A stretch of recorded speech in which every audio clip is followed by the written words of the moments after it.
आज सुनेत्रा पवार शपथ लेने वाली है, क्या आपको इस बात की जानकारी है? नहीं, तय किया होगा तो उनके पार्टी ने तय किया होगा। और जो अखबार में आया है, इसे लगता है कि पार्टी ने कुछ तय किया है, क्योंकि कुछ लोगों का नाम आया है, जैसे प्रफुल्ल पटेल, जैसे तस्करे, जो उन्होंने इनिशिएटिव लिया है। यानी इनके पार्टी ने इंटरनल कुछ न कुछ तय किया होगा। कल नरेश अरोड़ा की मीटिंग हुई थी सुनेत्रा पवार के घर, क्या आप जो नाम लेते हैं मैं उनको जानता हूं। साहेब, अनेक नेत्यांचं मत असं आहे की दोन्ही राष्ट्रवादीत एक हवं आणि दोन्ही राष्ट्रवादी एकत्र आले तर हा गाडा पुढे जाईल. असं आहे, दोन्ही राष्ट्रवादी एकत्र यावं याच्यावर गेली 4 महिने पक्षाची चर्चा चालू होती. आणि ती चर्चा त्याचं नेतृत्व अजित पवार, जयंत पाटील यांच्याकडे होतं. सगळं डिस्कशन या लोकांनी केलं. दुर्दैवानं त्या अपघातामुळे याला खंड पडेल असं चित्र दिसतं. काल साहेब खऱ्या अर्थाने तटकरे साहेब असतील किंवा भुजबळ साहेब असतील यांनी जी मुंबईमध्ये चर्चा केली, याची कल्पना कुणाला देण्यात आली होती का? मला माहिती, मी आज वाचलं सकाळी. सर, आपके परिवार की आपकी बहू महाराष्ट्र की पहली महिला उप मुख्यमंत्री बनेगी। हालांकि अवसर बहुत शुभ नहीं है, पर आप ही की परिवार एक तरीके से ये माइलस्टोन सेट कर रहा है। As a member of the family, what do you think about बात है कि जो गया उसको ऑफिस ला नहीं सकता।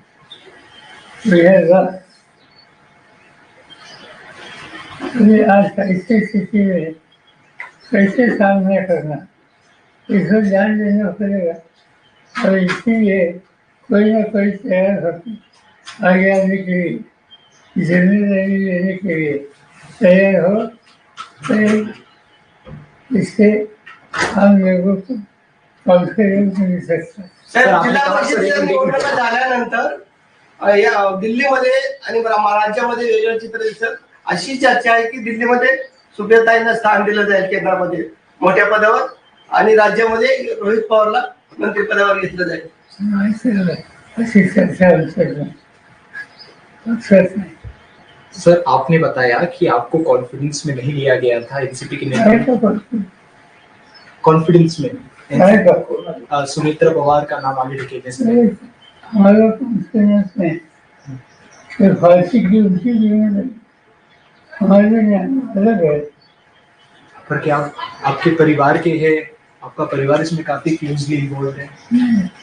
परिवार की समस्या हो तो साथ देने के लिए है, अगर बाकी परिवार के कुछ नहीं। पर क्या आपको कोई ऐतराज है सुनेत्रा पवार जी का नाम आगे ढकला गया? साहेब, मंत्रिमंडळाचा आज शपथविधी होतोय, घाईघाईत शपथविधी केला जातोय. आपलं काय मार्गदर्शन? पक्षाने जे काही ठरवलं त्याची पद्धती आपल्याला दिसते. अचानक पद्धतीनं सुनेत्रा पवारांचं नाव पुढे येतं. खरं तर हा अपघात अचानक झाला आणि अचानक पद्धतीने सुनेत्रा पवारांचं नाव उपमुख्यमंत्री पदासाठी पुढे येतं. नेमकी काय कारण तुम्हाला अशी वाटतं की ही कारण असू आणि पक्षाची जबाबदारी करणार ते गेले, कुणीतरी यायला पाहिजे आणि त्याच्यातून पक्षाने निर्णय घेतलेले.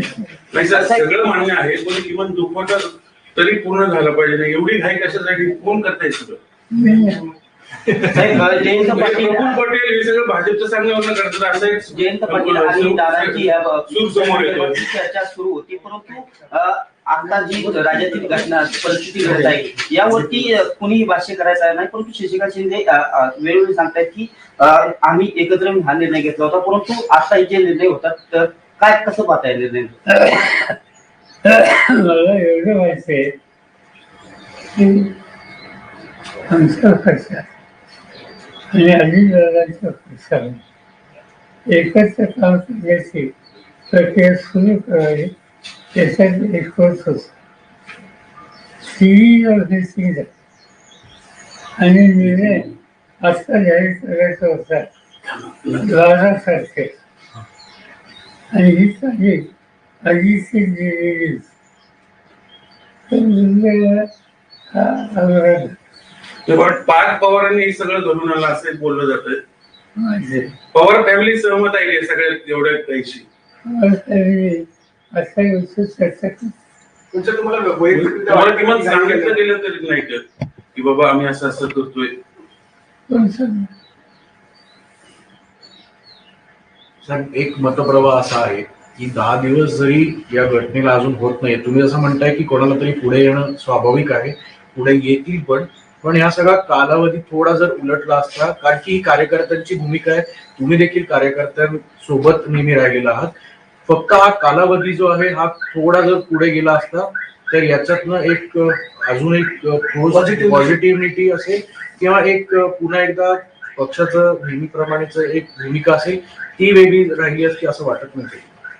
आणि मी तुला स्वच्छ सांगितलं की आमच्या पक्षामध्ये दोन्ही पक्षामध्ये सुसंवाद राहावा यासाठी काँग्रेससाठी चर्चा सुरू होती आणि ती चर्चा पॉझिटिव्ह डिरेक्शनली होती. अनफॉर्च्युनेटली या इन्सिडेंटवर त्याला धक्का बसला. सगळं चर्चा पुढं आणखी प्रोसेस अशाच पद्धतीने सुरू राहील असं तुम्हाला आता सध्या परिस्थितीला वाटतं? माहिती कधी त्याच्यात नाही. साहेब मुद्दा असा आहे, हे प्रोसेस तो आहे की तुम्हाला सगळ्या प्रोसेस मधनं बाजूला ठेवले गेले जाणीवपूर्वक तुमच्या पक्षावर आधी दादांकडे गेल्याने आता सगळं भाजप चालवणार अशी चर्चा आहे, त्यासाठी हे सगळं केलं घडून आणले गेले. चर्चा तुमच्या मनात आहे, आमच्या मग आता हे कशासाठी एवढी घाई कशासाठी? मला काय विचार पवार साहब, सुमित्रा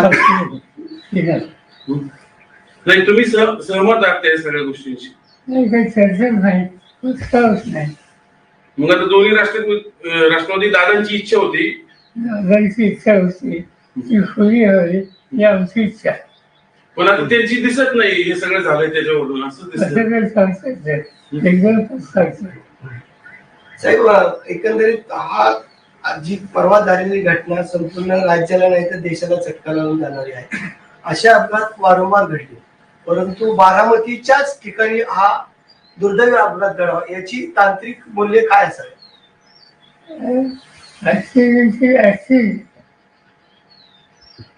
टेक्निकल सिच्युएशन क्या हो सकती?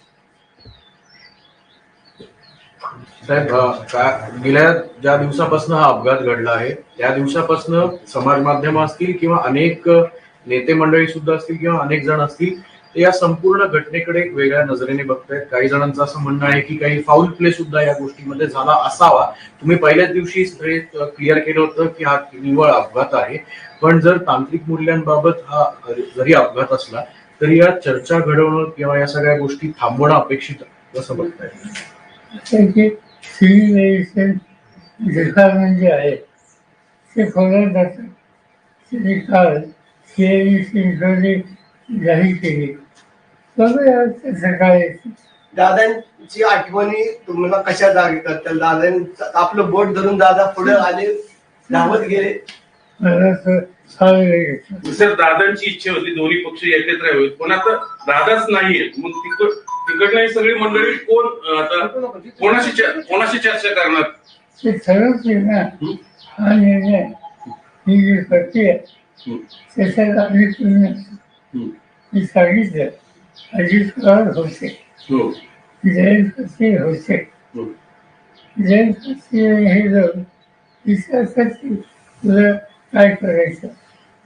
तर दोन्ही राष्ट्रवादी एकत्र येऊ नये याच्यासाठी पण प्रयत्न, त्याच्यासाठी हे सगळं घडवलं गेलं असं एक बोललं जातंय. तुमचं काय असं? बोलणं नसतंय ते आमच्या कारणात आहे. जी मंडळी दोन्ही पक्ष एकत्र आल्यामुळे त्यांचं महत्व कमी होणार होतं, त्यांनी हे सगळं घडवून आणलंय असं वाटतं. अशी वाटते असते माझ्या साहेब असं पण अनेक म्हणजे तुम्ही सहमत आहात या सगळ्या गोष्टींशी? साहेब अंदाज असा होता होता आपण दादांच्या मिसिंग आहे. नाही नाही शेवटचा शेवटचा. साहेब भाजपवर दादा एकत्र आल्यानंतर आपण भाजप सोबत जाणार होता का? दादा जर दोन्ही राष्ट्रवादी एकत्र येणार होत्या. आणि सत्तेमध्ये राहायचं असेल तर आपण भाजपबरोबर जाणार होता का? भाजपचा काही सवाल दादा ऑलरेडी भाजपमध्ये आहे तर ते सत्तेमध्ये आहे NDA. आमची जी चर्चा झाली त्याच्यात असा कुठला पक्ष जसं जाऊन